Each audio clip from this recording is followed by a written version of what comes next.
Georgia, 1941. A single black man stepped off a Greyhound bus into a town where his presence alone was a death sentence. The locals knew he was coming. They'd been waiting. 40 men in white robes gathered at the edge of town, armed with rifles, shotguns, baseball bats wrapped in barbed wire. They had one plan: make an example that would echo across every colored neighborhood in America. What they didn't know was that Bumpy Johnson had a plan too, and by sunrise, 39 of them would be running for their lives, leaving one man alive for a very specific reason. This is the story of the night Bumpy Johnson walked into the heart of Klan territory and walked out the legend. But to understand what happened in that Georgia moonlight, you need to understand who Bumpy Johnson was and why 40 armed white supremacists weren't nearly enough. Ellsworth Raymond Johnson earned the nickname Bumpy from a childhood head injury that left a permanent bump on his skull. But by 1941, at 34 years old, that bump was the least distinctive thing about him. Standing 6 feet tall, always dressed in tailored suits that made him look more like a Harlem businessman than an enforcer, Bumpy had built a reputation that preceded him into every room he entered. Cold, calculating eyes that seemed to measure your worth before you spoke. Hands that never shook, never rushed, never revealed what he was thinking. A voice that rarely needed to rise above a conversational tone because when Bumpy Johnson spoke, people understood that defiance carried consequences. He'd learned power dynamics growing up in South Carolina before moving to Harlem at 15.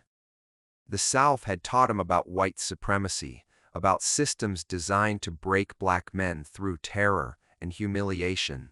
Harlem taught him something different, that intelligence, strategic thinking, and controlled violence could carve out spaces where black men not only survived, but thrived. By his 30s, Bumpy controlled significant territory in Harlem's numbers racket, working alongside Stephanie St. Clair, the legendary Queenie who refused to bow to Italian mobs or corrupt police. Bumpy wasn't just muscle, he was a chess player in a world of checkers enthusiasts, someone who understood that true power came not from being the most violent, but from being the most strategic. The South, however, remained a different world entirely. Below the Mason-Dixon line, Jim Crow laws didn't just govern society. They defined it with brutal clarity. Separate water fountains, separate schools, separate entrances, separate lives. Lynchings weren't aberrations. They were enforcement mechanisms. Public spectacles designed to terrorize entire communities into submission. The Ku Klux Klan operated with near impunity, often with law enforcement complicity or direct participation. For a black man to challenge white authority in the Deep South wasn't just dangerous, it was suicidal. Everyone knew the rules, everyone followed them, except Bumpy Johnson. The situation that brought Bumpy to Georgia involved family. His younger cousin, Samuel Johnson, had moved south for work at a lumber mill, one of the few jobs available to black men in rural Georgia. Samuel was quiet, kept his head down, followed every unwritten rule of Southern racial etiquette. But in the summer of 1941, Samuel had witnessed something he shouldn't have: a white foreman stealing wages from black workers, pocketing money meant for men who couldn't afford to lose a single dollar. Samuel didn't confront the foreman. He didn't make a scene. He simply mentioned it to another worker, quietly, thinking nothing would come of it. Word traveled fast in small towns.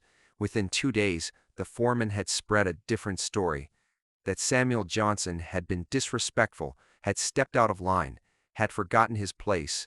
The message was clear.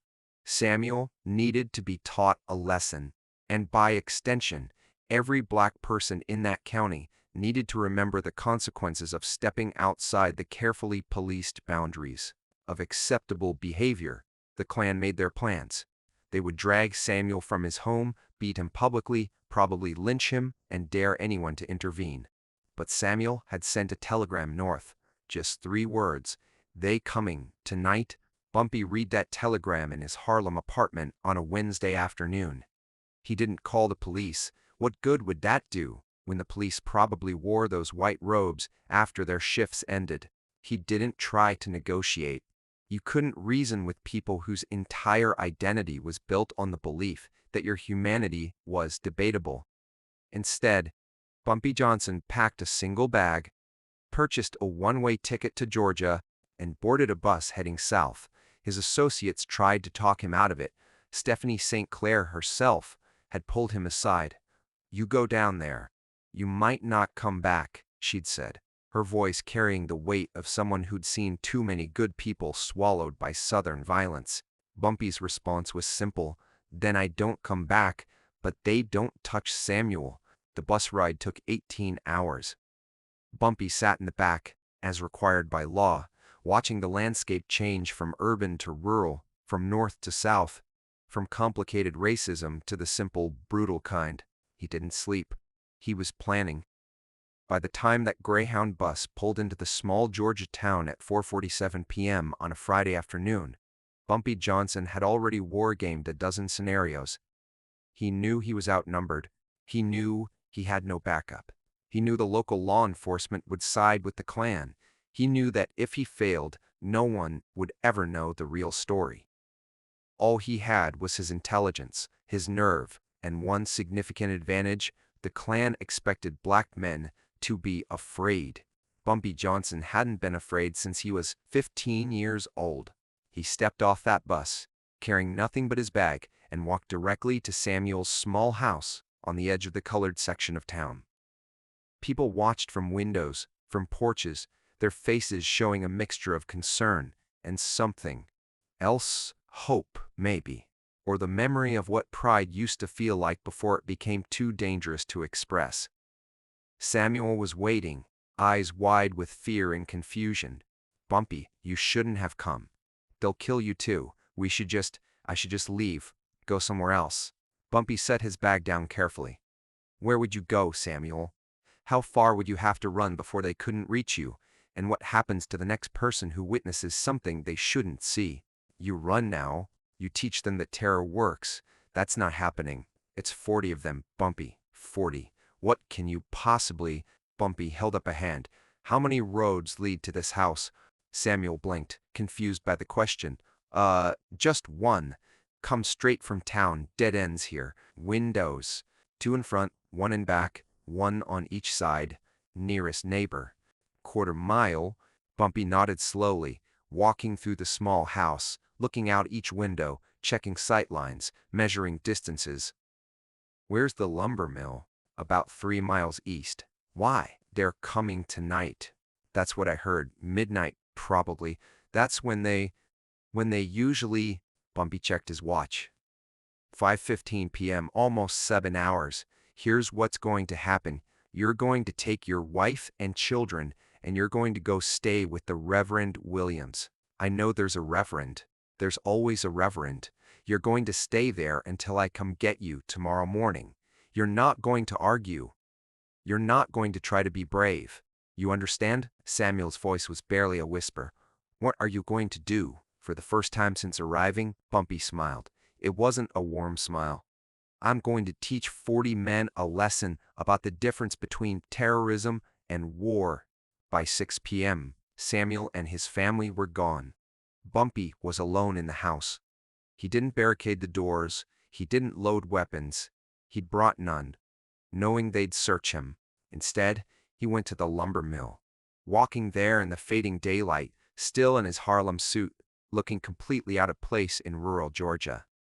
The mill was closed for the weekend, which was exactly what Bumpy had counted on. He spent the next hour inside that mill, gathering materials: kerosene, lumber, wire, tools. He worked methodically, carrying everything back to Samuel's house under cover of crowing darkness. People watched from behind curtains, but no one interfered. By 9 p.m., Bumpy Johnson had transformed Samuel's small house into something else entirely. The Klan arrived at 11:47 p.m. 40 men, just as reported. White robes glowing in the moonlight, making them easy to count. easy to track. They came down that single road, confident, loud, empowered by numbers and history, and the certainty that no one would stop them. They carried torches, weapons, ropes. This wasn't their first lynching.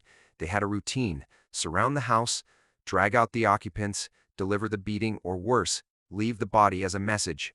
But when they reached the house, something was wrong. Every window was dark, but the front door stood wide open. Unnatural, unexpected. The group paused. Their leader, a man named Clayton Mills who owned the general store and served as sheriff's deputy, stepped forward. Samuel Johnson. "Get out here, boy. Time to answer for your disrespect." Silence. Then, from inside the darkness of that open door, a voice, calm, almost conversational. "Samuel's not here, but I am." 40 men went rigid. That wasn't Samuel's voice. That was a voice from somewhere else, somewhere north, somewhere that didn't have the trained subservience they expected from black men in Georgia. Clayton Mills raised his torch higher. "Who the hell are you?" Bumpy Johnson stepped into the doorway, still wearing that suit, no weapon visible. Hands relaxed at his sides. "My name is Ellsworth Johnson. Some people call me Bumpy. I'm Samuel's cousin, from Harlem, and we need to talk about what's going to happen next." The absurdity of the moment hung in the air. A single black man, outnumbered 40-1, speaking to a Klan lynch mob as if he were negotiating a business deal. Several men laughed. Others raised their weapons. Clayton Mills' face twisted with rage. "You got a death wish, boy." "No," Bumpy said quietly, "but you do. You just don't know it yet." He stepped back into the darkness of the house. "I'm going to explain something to all of you. You have two choices tonight. You can turn around, go home, and never bother Samuel or his family again. Or you can come into this house after me." More laughter. Someone shouted, "We got 40 guns, you stupid." "I know exactly how many of you there are," Bumpy interrupted. 40 men, one road, no cover, and I've spent the last 6 hours preparing this house for war. You want to come in? Come in, but understand something. You're not lynching anyone tonight. Tonight, you're going to learn what happens when you mistake fear for weakness." Clayton Mills had heard enough. He turned to his men. "Burn it. Burn the whole damn house with him inside." That's when Bumpy revealed the first part of this strategy. His voice rang out clear. "There's kerosene soaked into the walls and roof of this house, about 40 gallons of it. The moment you light that fire, this whole structure goes up in a fireball that'll reach your front line before you can step back. And I'm standing right here at the threshold. You burn me. You burn your first row of men too." Silence. Uncertainty. Men in the front row suddenly realizing they were within blast radius. Clayton Mills' confidence wavered. "You're bluffing." The Bumpy struck a match. The small flame illuminated his face. "Try me." No one moved. The standoff stretched for 30 seconds that felt like 30 minutes. Finally, Clayton Mills made a decision. "Fine, don't burn him. Rush him." 40 men, one man. Simple math. The mob surged forward, and that's when Bumpy Johnson showed them the difference between a mob and a soldier. He threw something, small cloth bundles wrapped around rocks soaked in kerosene. Lit by his match, they arced over the mob's front line and smashed against the ground behind them. Fire erupted, cutting off their retreat route. The single road was now blocked by flames. The mob could no longer escape easily. Panic rippled through them. Then Bumpy disappeared into the house. Men charged through the door into complete darkness. Inside, Bumpy had created a maze using lumber from the mill. Narrow passages designed for one person at a time. The Klansmen stumbled, crashed into walls, into each other. In the darkness, their numbers meant nothing. Bumpy moved like a ghost, striking from the shadows. He positioned tools, axes, hammers, lengths of pipe throughout the house. He used them with surgical precision. The sounds that came from that house were chaos. Screams, thuds, breaking wood. men calling for help, for light, for each other. Those still outside heard their fellows being systematically taken apart by someone who knew every inch of the terrain, while they stumbled blind. Some tried to fire weapons, but in the darkness, they were just as likely to hit each other. After 5 minutes, men started emerging from the house, not confidently, not victoriously, running, limping, bleeding, terrified. Bumpy appeared at the door again, now holding an axe, silhouetted by the dying flames outside. His voice was still calm. 39 of you left. Still want to try. That's when the remaining mob broke completely.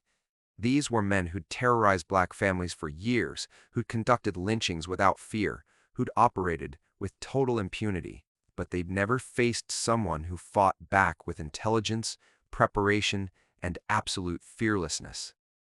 They ran, scrambling over each other, desperate to get away from the nightmare Samuel's house had become.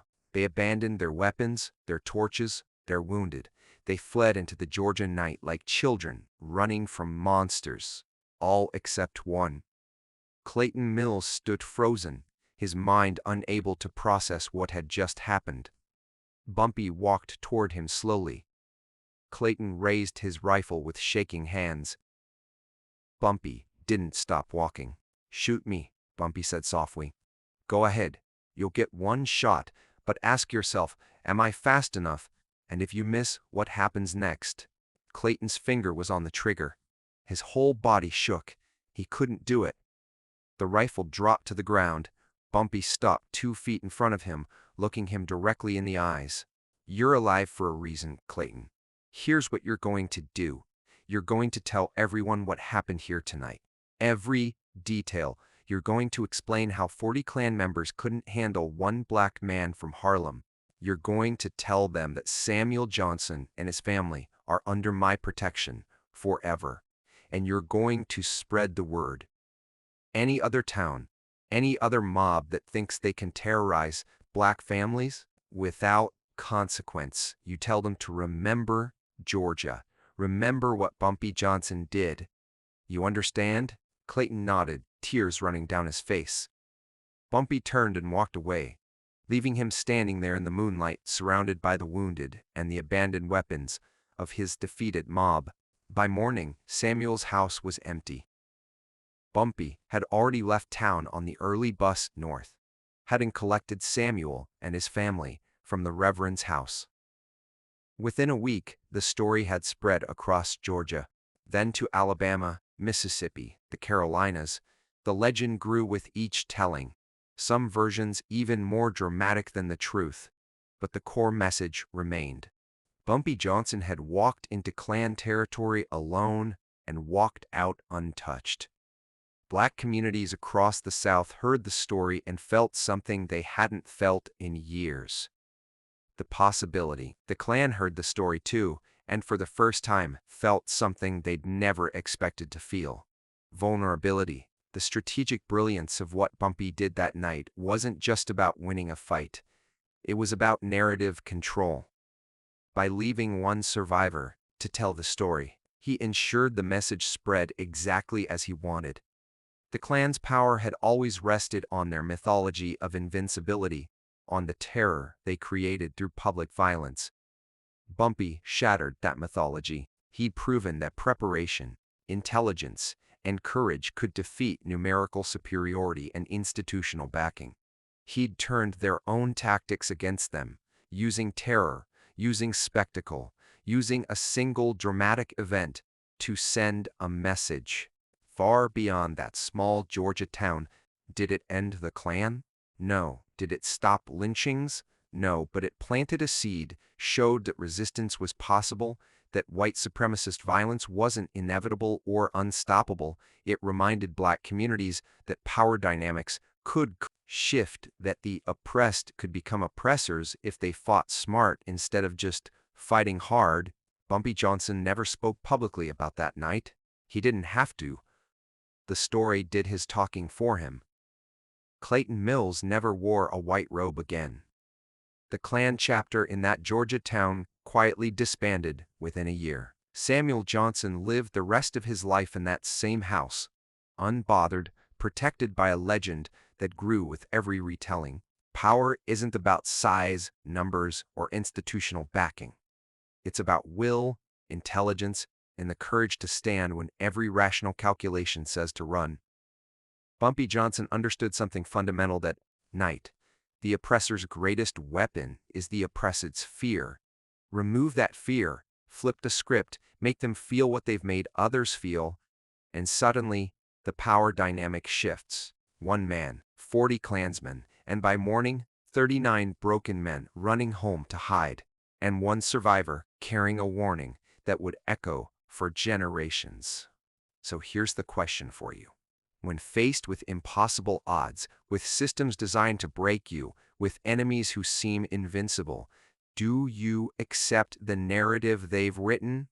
Or do you rewrite the story entirely? Because that's what legends do.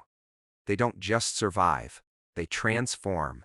They turn moments of supposed defeat into demonstrations of something the oppressor never anticipated, that intelligence, courage, and strategic thinking can defeat any advantage, any number, any system of terror.